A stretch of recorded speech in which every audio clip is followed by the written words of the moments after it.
Bismillahirrahmanirrahim.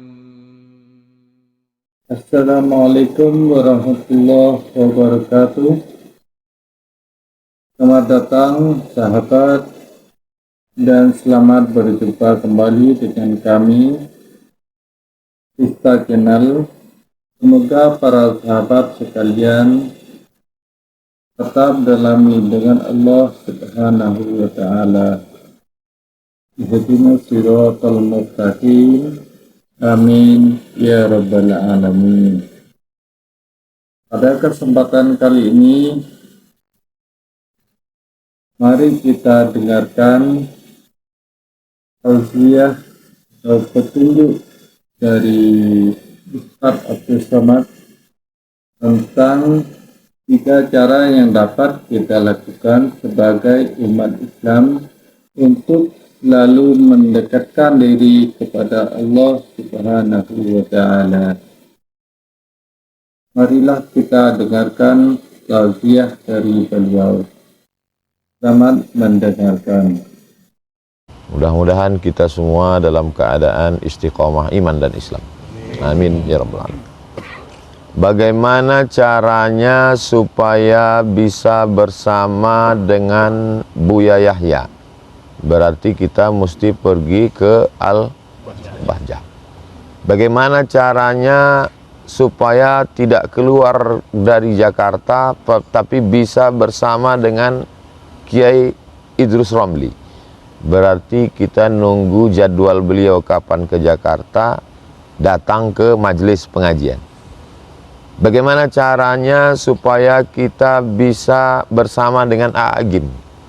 Berarti kita mesti pergi ke Bandung. Oh, saya Pak Ustadz tahu rumahnya di BSD. Itu cara. Tujuannya mau dekat. Setelah dekat mau belajar. Caranya, nah itu kalau kepada manusia. Dengan kalau ke Allah tuh bagaimana? A'udzubillahi minasyaitonirrajim. Ada 3 cara. Yang pertama, ya ayyuhallazina amanu. Yang pertama adalah percaya dulu. Nama perbuatannya iman. Kata kerjanya amanu. Orangnya mukmin. Nama sifatnya iman. Nama pekerjaannya amanu. Orangnya mukmin. Ya ayyuhalladzina amanu. Wahai orang yang beriman. Ketika Allah memanggil orang kafir, yang dipanggil itu bukan kata kerjanya. Qul ya ayyuhal kafirun. Tapi ketika manggil orang yang percaya, yang dipanggil itu kata kerjanya. Kenapa begitu? Karena kalau yang disebut itu kata kerjanya mengandung makna berkesinambungan terus-menerus, tidak berhenti. Continuity, kontinuitas. Ya ayyuhallazina amanu. Jadi kalau mau dekat dengan Allah, bersama dengan Allah, yang pertama syaratnya adalah aman. Makanya kata ulama akidah, awaluddin ma'rifatullah. Yang pertama sekali dalam agama ini adalah mengenal Allah. Maka disusunlah secara sistematis dalam akidah Asy'ariyah.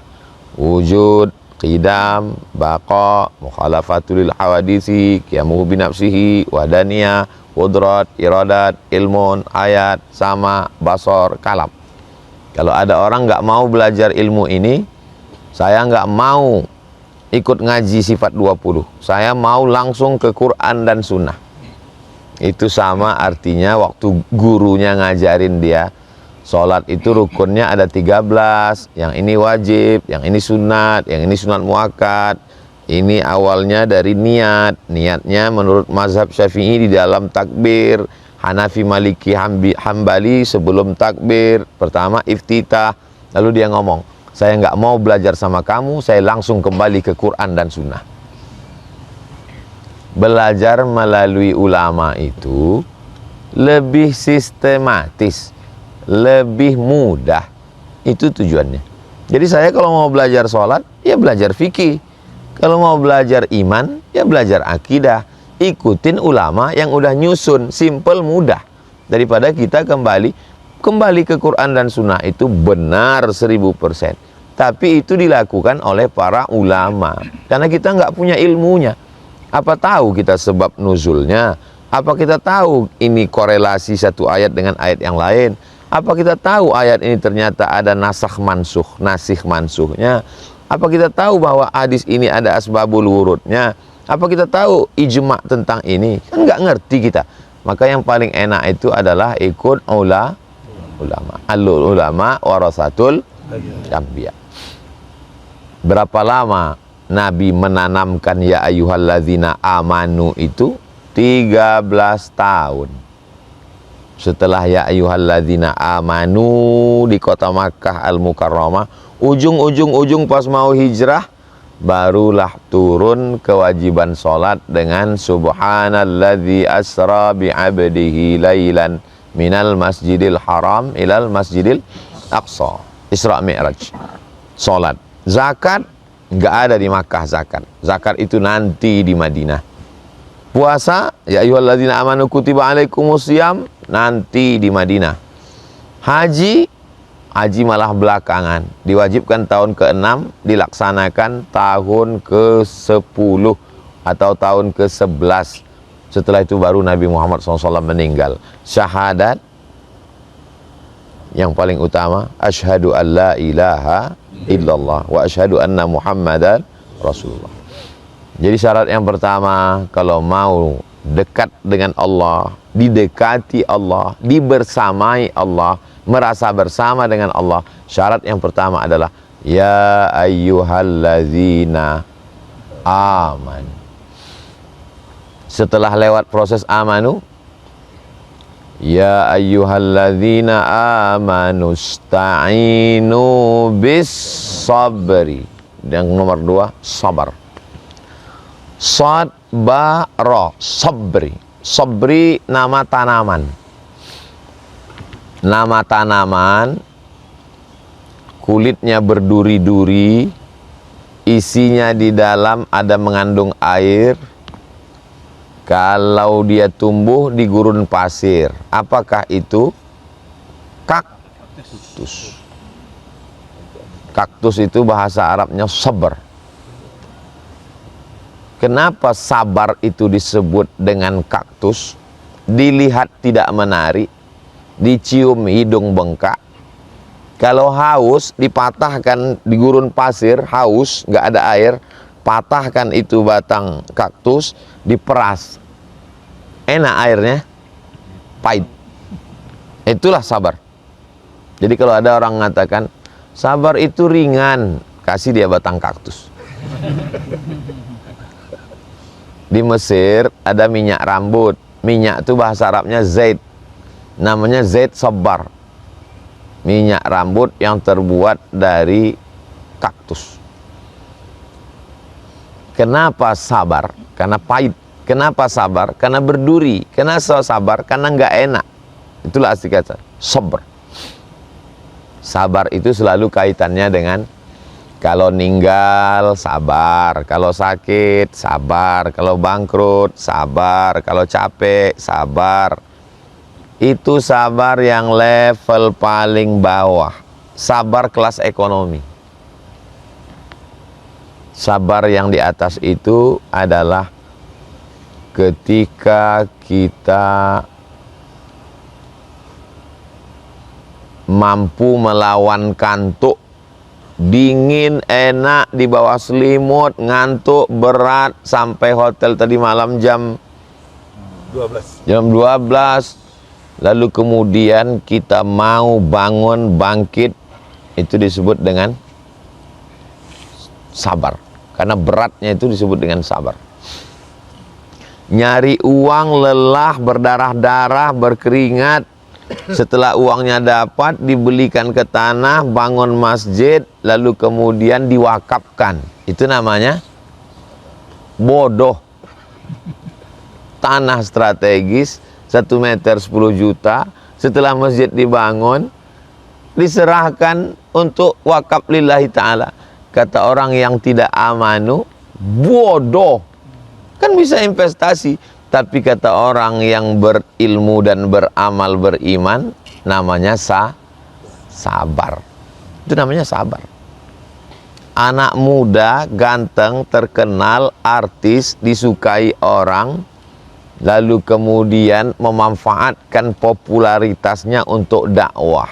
Itu namanya, kata teman-temannya juga, bodoh. Lagi mampu buat dosa, buat aja sebanyak-banyaknya. Nanti udah tua baru taubat. Tapi itu disebut dengan sabar. Sabar yang paling tinggi. Sabar level VVIP. Anak muda, ganteng, punya uang, terkenal, kaya raya, digandrungi banyak perempuan muda, cakep-cakep, cantik-cantik. Mereka mengajak perbuatan maksiat dan dia berkata, inni akhafullah, aku takut kepada Allah. Orang ini disebut dengan orang yang sabar. Tapi teman-temannya bilang, kamu lugu, kesempatan tidak datang 2 kali. Sekali muda, buatlah sesukanya. Ini disebut dengan sabar. Antara meninggalkan perbuatan maksiat, meninggalkan maksiat itu tadi sabar, melakukan taat sabar, bisa puasa sabar, bisa zakat sabar, mampu wakaf sabar, banyak zikir sabar, dingin-dingin naik ke atas padahal bisa sholat di kamar, itu sabar apa bodoh? Sabar. Melakukan ketaatan dengan meninggalkan maksiat, mana yang lebih utama? Kata Imam Ibnu Athaillah As-Sakandari yang menulis Hikam, lebih utama meninggalkan maksiat daripada melakukan ketaatan. Karena melakukan ketaatan semua orang bisa. Sholat duha, anak kecil bisa. Baca Quran, ibu-ibu bisa. Berzikir, semua manusia bisa. Subhanallah, walhamdulillah, wala ilaha illallah, wallahu akbar. Tapi meninggalkan maksiat, tidak semua orang bisa. Saya bisa meninggalkan maksiat, Pak Ustadz, karena belum dapat kesempatan. Itulah dalamnya pengamatan Imam Ibnu Athaillah As-Sakandari.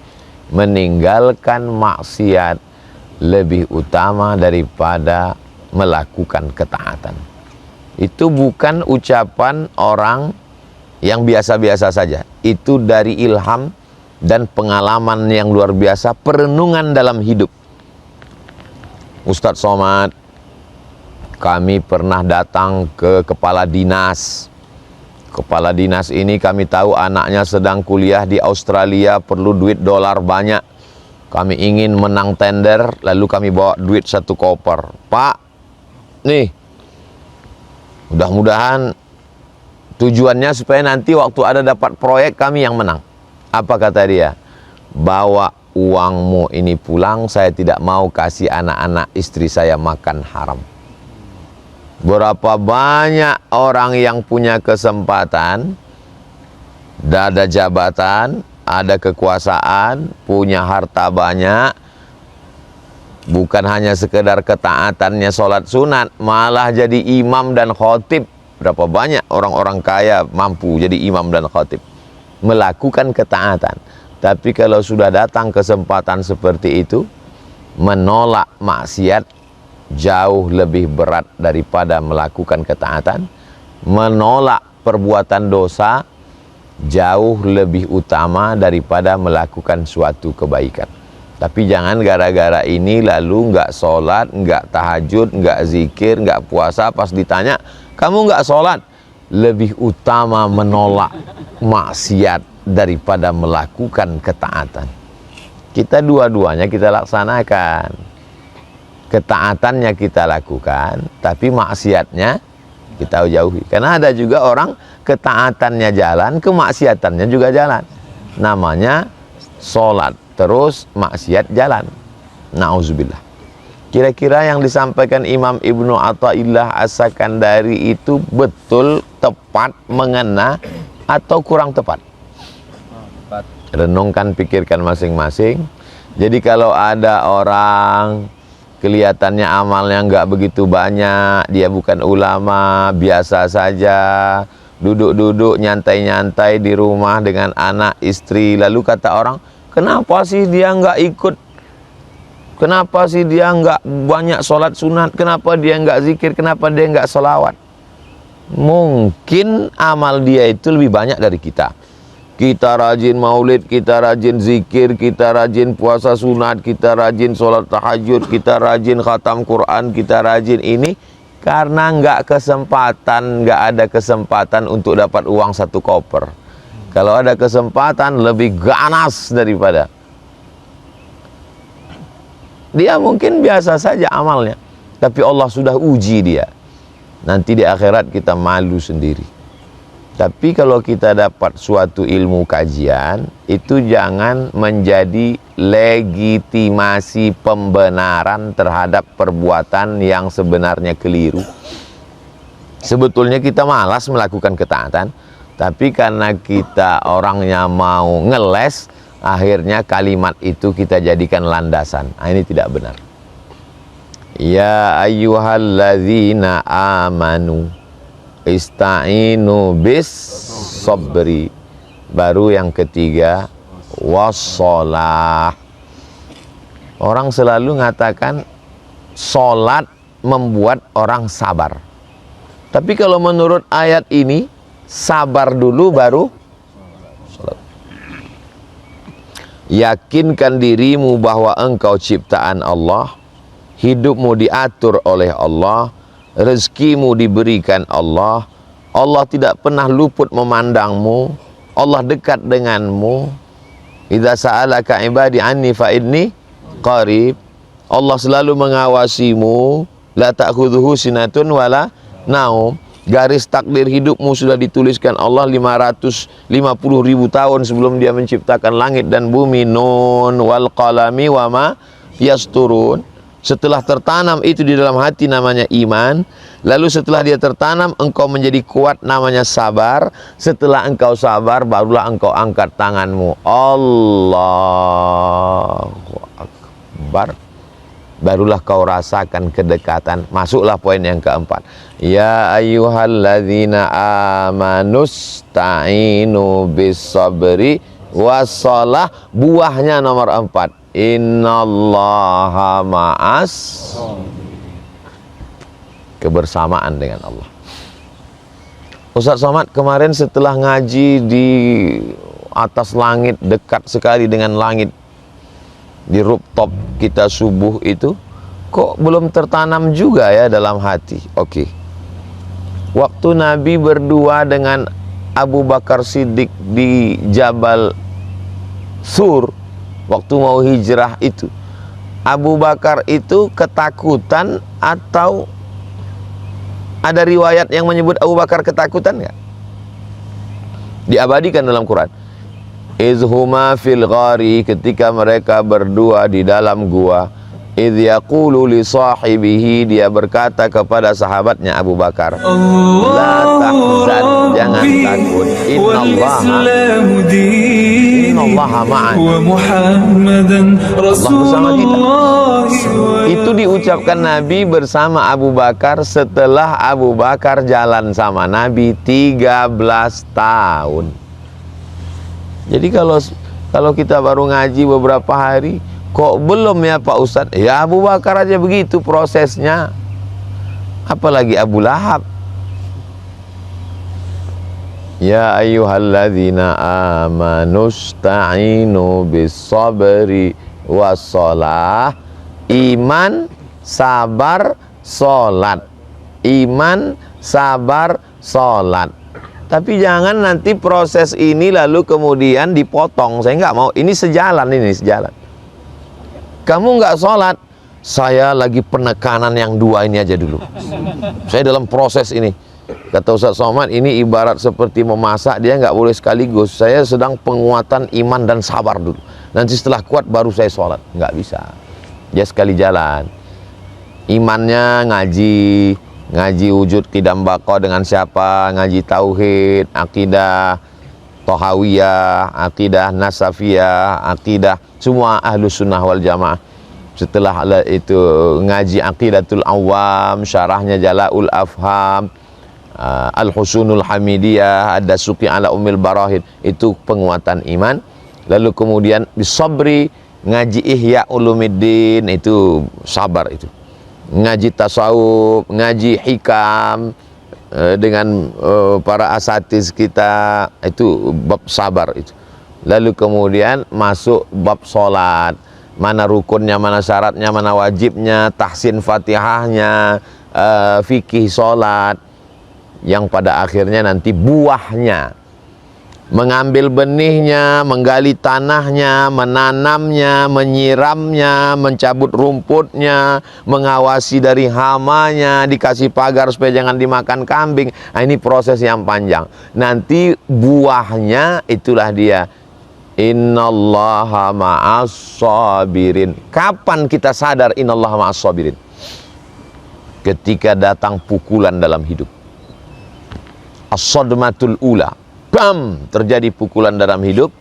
Semua orang datang menasehati kita dan mengatakan, sabar ya, dan kita sudah sabar. Itulah baru terasa buahnya. Jadi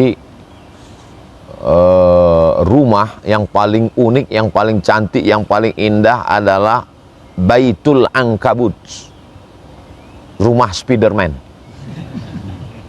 Coba ambil kamera, cari sarang laba-laba, cantik sekali. Kapan baru teruji mana rumah yang kuat, mana rumah yang rapuh? Ketika datang angin kencang. Makanya inna auhanal buyuti la baitul ankabut. Rumah yang paling rapuh adalah rumah laba-laba, sarang laba-laba. Kita tidak disuruh begitu. Membuatnya ribet, jelimet, sulit. Tapi ternyata setelah itu jadi, hanya diembus angin saja hancur. Kita mau rumah yang kokoh. Innallaha yuhibbul ladzina yuqatiluna fi sabilihi saffan ka'annahu bunyanun marsus. Ini tiang, ini pondasi, ini atap. Tiang, pondasi, atap saling menguatkan sehingga dinding, sehingga kubah bisa tegak utuh. Bunyanun marsus, seperti bangunan yang kokoh, bukan seperti bangunan laba-laba.